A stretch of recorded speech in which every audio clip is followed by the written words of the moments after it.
और b plus ए बराबर मानते हैं। क्यों? क्योंकि पैरेललोग्राम में अपोजिट साइड्स क्या होता है? इक्वल होता है ना, इसलिए ए बराबर हो गया। दिखा रहा है आपको, देखिए पिक्चर में। नेक्स्ट, अब ये वो लाइट ऑफ कर दीजिए, क्लैरिटी थोड़ा रहेगा, क्योंकि अब इसी को सिर्फ क्लियर करेंगे 10 मिनट इसको डिस्कस करेंगे। अब देखिए A B plus A C plus A D plus A E plus A F A B. अब देखिए रिजल्टेंट वेक्टर कैसा होता है समझिए। डायरेक्शन अगर अपोजिट हो गया, ये ए डायरेक्शन सेम है, बी डायरेक्शन सेम है, इसको वापस आए तो ये नल वेक्टर हो जाएगा अगर वापस रहता तो। लेकिन ये पलट गया, इसका मतलब ये दोनों का माप है, ये रिजल्टेंट। ठीक है, अब ये देखिए ये वेक्टर ये वापस हो गया तो 0 हो जाता, लेकिन ये वापस नहीं हुआ, पलट गया, मतलब ये दोनों का ये रिजल्टेंट। उसी तरह से ये और ये, अब ये दोनों का ये दोनों का ये रिजल्टेंट। समझ में आ रहा बात? तो रिजल्टेंट होता है। अब आपसे क्या पूछा है? A B plus A C, A B plus A C, इसका मतलब कि माइनस बी सी, क्योंकि A B plus B C बराबर A C as per resultant vector. तो A B plus B C बराबर ए सी, तो ए बी प्लस ए सी बराबर कितना? आइए समझिए। अभी आप क्या देख रहे हैं? A B plus B C बराबर ए सी, यहां दिखा। उसके बाद आगे क्या दिख रहा है आपका? अगला ए सी प्लस सी डी बराबर ए डी, रिजल्टेंट वेक्टर से ये भी दिखा आपको। अगले बार क्या दिखा? ए डी प्लस डी बराबर ए डी प्लस डी बराबर ए ई, ये भी दिखा आपसे। अब यही 3 में खेल होगा, जो भी होगा उल्टा पलटा जो भी करा दे आपसे। आपके पास क्या पूछा? A B plus A C plus A D, ये 3 पूछा। अच्छा ए एफ भी है, हाँ एफ इधर से होगा ए ई प्लस ई एफ, ए ई प्लस ई एफ बराबर ए एफ। नहीं किया है समझ जाइएगा ऑटोमेटिक, है ना। ए ई प्लस ई एफ बराबर ए एफ, है ना। तो आपसे क्या पूछा है?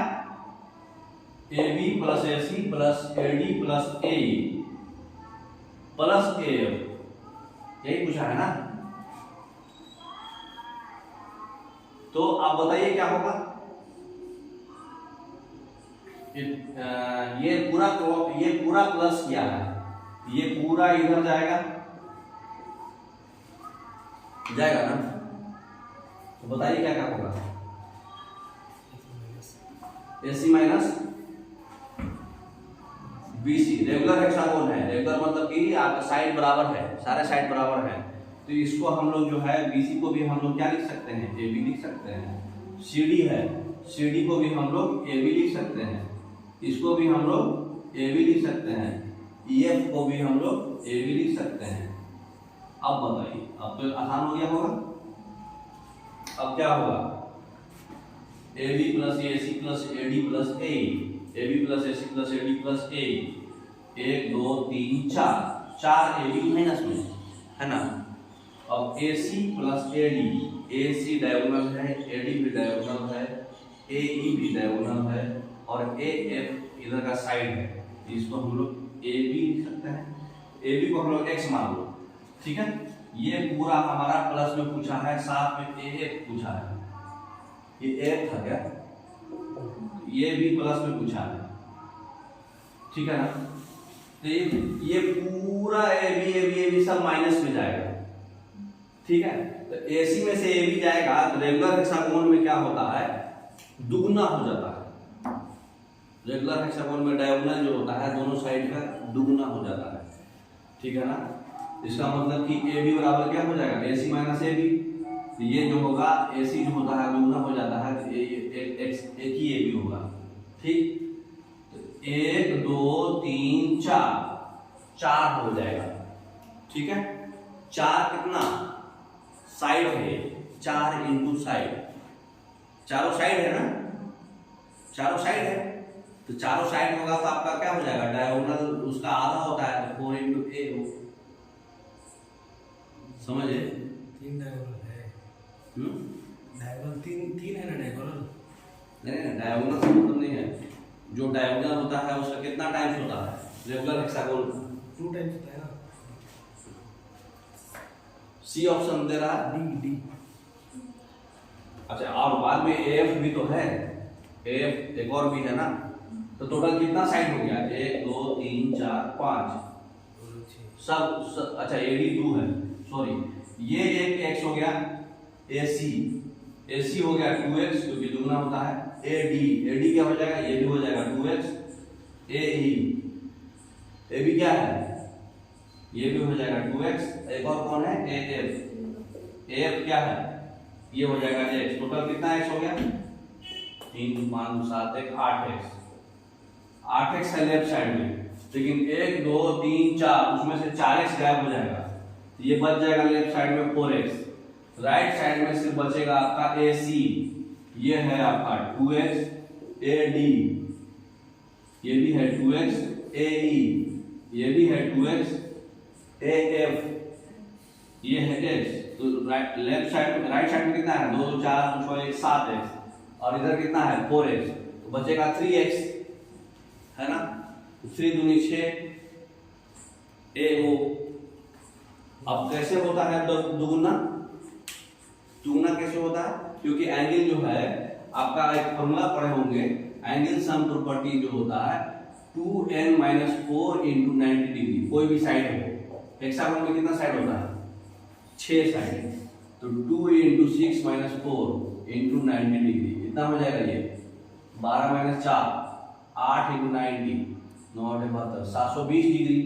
तो 720 डिग्री है। रेगुलर हेक्सागोन में तो सारा बराबर होगा, इसको 6 से भागा दे दीजिए, 120 डिग्री है सारा एंगल, सारा एंगल 120 डिग्री है। इतना तो बस पता है आपको। तब सारा एंगल 120 डिग्री है, इसका मतलब कि अगर हम इसको बीचों बीच बना रहे हैं तो ये 60 होगा, ये 60 होगा ना। अगर ये अगर 120 है, अब इसको हम 1 2 3 4 भाग में भाग देते, सारा 30 30 30 होगा, है ना। अगर 30 30 30 होगा, तो ये अगर यहाँ पे एक राइट एंगल ट्रायंगल बनाते हैं, तो जब डायगोनल जो बनाइएगा, डायगोनल जो होगा इसके साइड पे दुगुना हो जाएगा।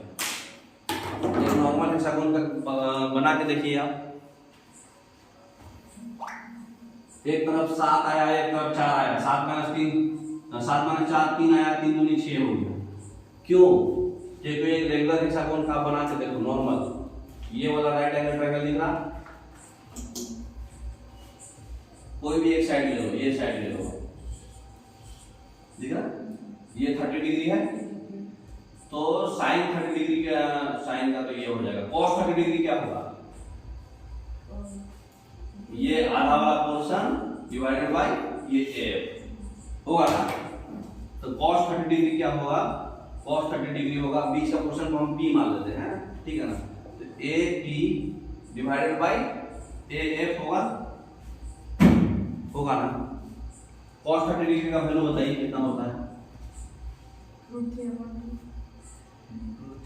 अभी बताया है आपको, √3/2 √0/4 √1/4 √2/4 √3/4 √4/4। ये किसका है? ये पूरे साइन थीटा का वैल्यू है। 0 30 45 60 90। तो cos का उल्टा करना चलेगा, 1 माइनस उतना, तो ये कितना हो जाएगा सॉल्व करके? 0, ये हो जाएगा 1/2, ये हो जाएगा 1/√2, ये हो जाएगा √3/2, ये हो जाएगा 1। ये है साइन थीटा का वैल्यू। तो cos का 1 माइनस उतना होता है, 1 माइनस, है ना। तो ये बताइए उल्टा बढ़िए, मतलब कि अब ये cos का अगर आपको बताना है, cos का ये 0 का वैल्यू है, ये 30 का, ये 45 का, ये 60 का, ये 90 का, ये cos का वैल्यू है। अब बताइए cos 30 कितना है? हाँ, √3/2, तो √3/2 इक्वल टू AP/AF। AF तो आपका x है, जो सारा रेगुलर हेक्सागोन है ना। तो AP जो है वो कितना हो गया? AP जो हो गया √3x/2 हो गया। समझ रहे?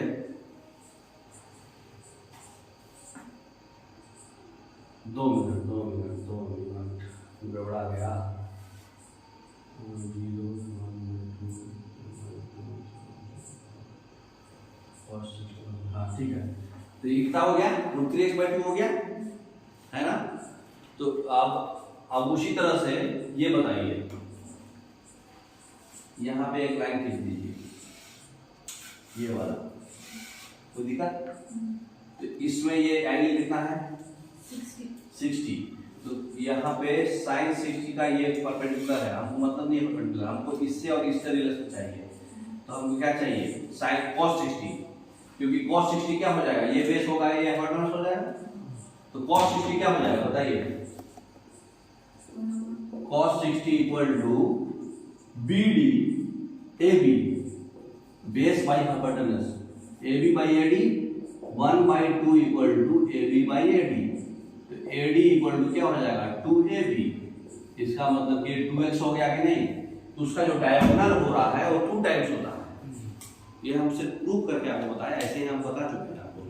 तो डायगोनल क्या हो रहा है 2 टाइम्स होता है। तो डायगोनल जब 2 टाइम्स होता है तो हम उधर निकाल चुके थे कि 7 - 4 3 × 6 2 6 टाइम्स तो ये हो जाएगा, है ना। तो डी आंसर हो जाएगा। तो ये न्यूमेरिकल है, ये सब आप बनाइए, अच्छा न्यूमेरिकल इसमें डाला हुआ है ना। नेक्स्ट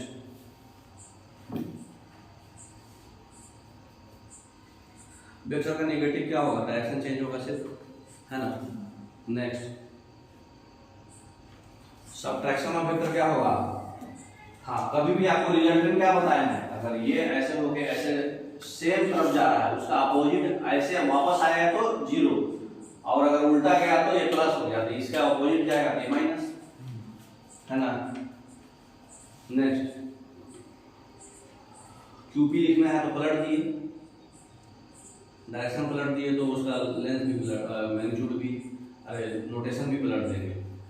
अब कोई भी वेक्टर का मैग्नीट्यूड कैसे निकालते हैं, डिस्टेंस फॉर्मूला से आप पढ़े होंगे बचपन में, कोऑर्डिनेट ज्योमेट्री।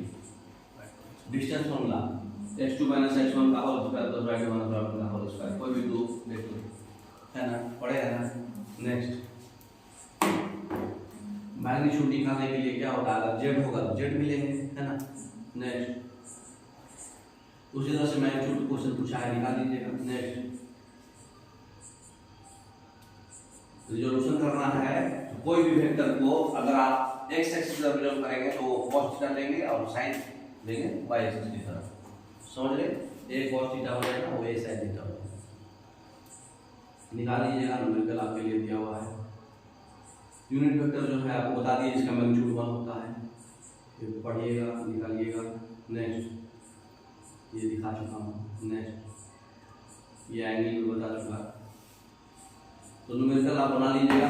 आज और इतना ही, आपका वेक्टर कंप्लीट हो गया है ऑलमोस्ट, बाकी कल पढ़ेंगे, अगर पहले छूट गया तो, नहीं तो फिर 21 से पढ़ेंगे, ठीक है।